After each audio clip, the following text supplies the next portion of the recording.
நம் ஆண்டவர் இயேசு கிறிஸ்துவின் நாமத்தினால் மகிழ்ச்சியும் சமாதானமும் நம் அனைவரோடும் இருப்பதாக. மத்தேயு 5:43-48 முடிய.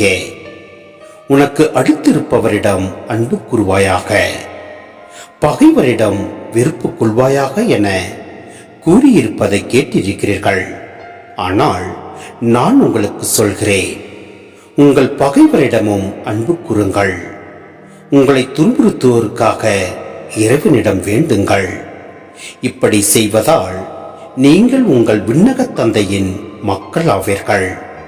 ஏனெனில் அவர் நல்லோர் மேலும் தீயோர் மேலும் தம் கதிரவனை உதித்தெழ செய்கிறார்.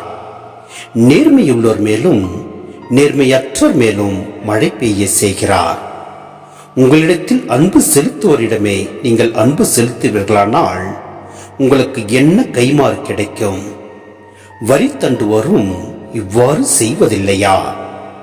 நீங்கள் உங்கள் சகோதர சகோதரிகளுக்கு மட்டும் வாழ்த்து கூறுவீர்களானால் நீங்கள் மற்றவருக்கு மேலாக செய்து விடுவதென்ன? பிற இனத்தவரும் இவ்வாறு செய்வதில்லையா?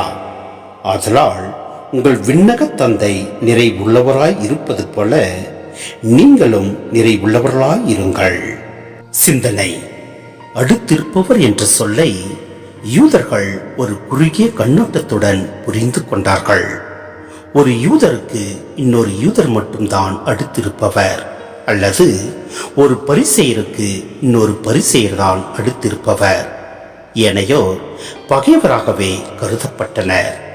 ஆனால் மனித உறவுகளுக்கு ஒரு பரந்த நோக்கை தருகின்றார் இயேசு. யாதும் ஊரே யாவரும் கேளீர் என்ற முதுமொழியே இயேசுவின் கருத்தாகவும் இருக்கிறது. குறிப்பாக தேவையில் இருக்கிற எவரையும் நாம் அடுத்தவராகவும் நண்பராகவும் கருத வேண்டும் என்பது இயேசுவின் விருப்பம். இதை லூக்கா தரும் நல்ல சமாரிய உவமை நமக்கு தெளிவாக சொல்கின்றது. மனித உறவுகளுக்கெல்லாம் அடிப்படை கடவுள் நம் அனைவருக்குமே தந்தை என்ற உணர்வே. அவரில் உலக மக்கள் அனைவரும் சகோதரர் சகோதரிகள்.